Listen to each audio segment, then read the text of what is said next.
تعالوا نعمل مع بعض شوية فراخ في الفرن بتتبيلة رهيبة، بأحلى طريقة تعمليها ان شاء الله وهتعجبك جدا.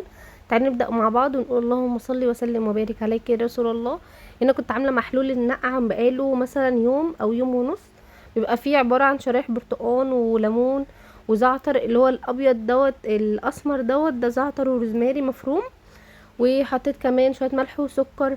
وبتحاولي تسيبيهم على قد ما تقدري في محلول النقع ده علشان يطلع زفارة الفراخ، وكمان يطري الفرخه معاكي. على حسب انت معاكي كميه قد ايه من الفراخ، بس انا كان معايا ما شاء الله كميه كبيره فحطيت فيها بصل. مش هحط لكم المقادير بالظبط، على قد قد الفراخ اللي معاكي هتبداي تعملي. حطيت بصل وفلفل وطماطم وتوم، وبدات افرمهم كويس جدا حوالي يعني في الكبه او في الخلاط براحتك. انا حبيت اعملهم في الكبه اسرع ليا يعني. وبعد كده بدات اضيف بقى التوابل والمنكهات بتاعتها. حطيت الدبس الرمان وحطيت الصويا صوص بس ما كانش باين في التصوير، وحطيت كمان المستردة زي ما قلت لكم على حسب الكميه اللي معاكم هتحطي. لو انت ما عندكيش دبس رمان هتحطي شويه من الخل وشويه من السكر، هيعادل شويه. بس بصراحه الدبس الرمان بيدي طعم حلو قوي كمان لون تحفه. وبدات احط التوابل، حطيت فلفل اسود، وحطيت سماق معلقه كبيره جدا من السماق بيدي طعم حلو قوي، ومعلقه كبيره من البابريكا المدخنه، ومعلقه من الكركم، ومعلقه كاري، ومعلقه توابل فراخ. في توابل اسمها توابل تكه برضو بتدي طعم حلو قوي. لو لقيتيها مش مشكله، ما لقيتهاش خلاص. وفي كمان نوع توابل اسمه تندوري، بس برضو مش عارفه بتلاقيهم في الاماكن اللي هي التوابل الجاهزه دي. هتلاقوا مثلا في هايبر، في كارفور، في الحتت دي. لو ما لقيتهاش مش مشكله. وبعدين حطيت ملح وسكر، وحطيت حبه من الزيت برضو ايه يعني يدي بس لمعه كده للتتبيله. وحطيت كوبايه كبيره من الزبادي. ما عندكيش زبادي ممكن تحطي لبن عادي برضو، بس الزبادي برضو بتدي طراوه اكتر. وبدات افرغ الصدر الفرخ، يعني بدات افرغ الجلد ما بين الصدر علشان ابدا اعمل فيه ثقوب صغيره كده. ابدا ان انا اعمل يعني اخرام صغيره في الصدر علشان ابدا احشيها زي انتم هتشوفوا بقيه التتبيله معايا. اللي ماسك فيها دوت يا جماعه ده زعتر وروزماري عادي، انا مرضتش يعني اغسله قوي علشان عايزه النكهه بتاعتهم برضو تكون موجوده. فما تستغربوش، يعني متنضفه كويس قوي ومغسوله حلوه قوي. الاول حاجه بالدقيق والملح والسكر والليمون وحبه من الخل، وبعد كده حطيتها في محلول النقع. فهي ما شاء الله ريحتها فله بصراحه. بدات ان انا زي انتم شايفين كده بالسكينه، ما شاء الله اللهم بارك تبارك الرحمن، ما شاء الله صدرها كبير. فببدا ان انا اعمل فيها اخرام على قد ما اقدر علشان اوصل التتبيله في كل حته فيها. انت بقى على حسب انت التتبيله دي تنفع معاكي في الديك رومي، تنفع معاكي في فراخ ما شاء الله. هي دي تعتبر زي الديك الرومي كده، كانت كبيره ما شاء الله. فبحاول ان انا افرغ على قد ما اقدر، سواء في الاوراق بتاعتها سواء في الصدر برضو، عشان الفرخه كلها تاخد نفس الطعم. كمان كان عملت بالتتبيله دي، كان عندي كمان اوراق ما شاء الله. كانت العزومه كبيره، كانت عند حماتي، هي مامتي طبعا بس انا بعرفك يعني.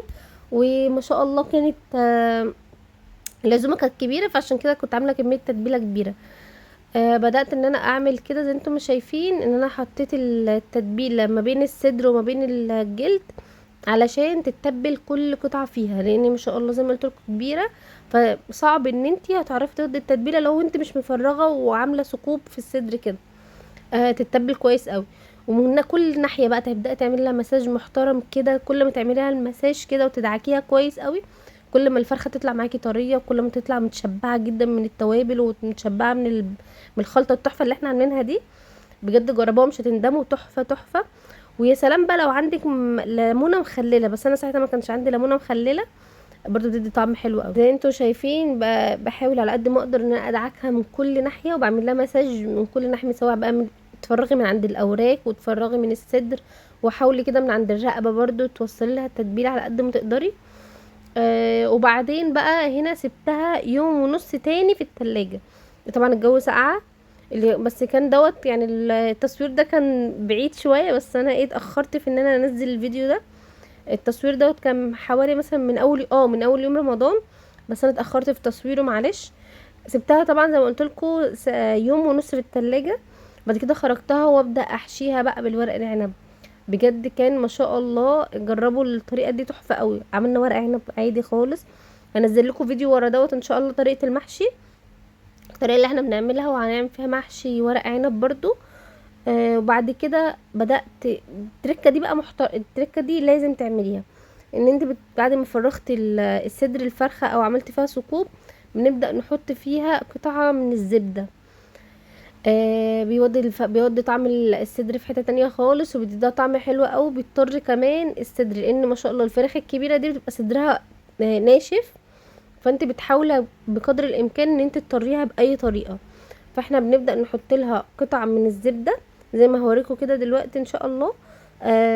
بتحطي قطع كده محترمة من الزبدة في الصدر بتاعها، علشان تطري الصدر زي ما قلت لكم، بيديها طعم حلو برضو، بيديها كمان لون حلو. خلاص حشيت الفراخ كويس قوي، حشيتها بالورق العنب، وحشيت الصدر بتاعها زي ما قلت لكم كده قطع من الزبدة. دي كانت زبدة بلدي، فكانت ما شاء الله مطلعه الفرخة طعمها حلو اكتر. فانت لو انت مش عايزه تعملي الحركه دي ممكن تحطي قشطه. لو برضو مش عايزه تحطي قشطه ممكن تحطي معلقتين من الزبادي برضو، يعني هي بصراحه مش هتغني من الزبده، بس يعني ايه، هتمشي الامور شويه، هتطري شويه معاكي الصدر. وخلاص بعد كده بدات قفلتها بقى بخله الاسنان كده، طبعا ماما عملتها معايا. وبعد ما خلصنا رحنا حطيناهم في الاكياس الحراري بقى عشان ندخلهم الفرن. حطيتهم يعني ما شاء الله الفرخه خدت كيس، كل فرخه في كيس. وبعد كده بحطها في صينيه، والصينيه دي بحط فيها كوبايه كبيره من الميه المغليه، وتبداي تحطيها في الفرن على نار عاليه جدا. وتدخل ما شاء الله، هي خدت معايا ساعه، ساعه وربع، وكانت استوت. بس وشها احمر شويه مني، بس ما شاء الله كانت حلوه يعني. هي مش عارفه في التصوير كان شكلها غامق قوي، بس هي ما كانتش غامقه قوي كده.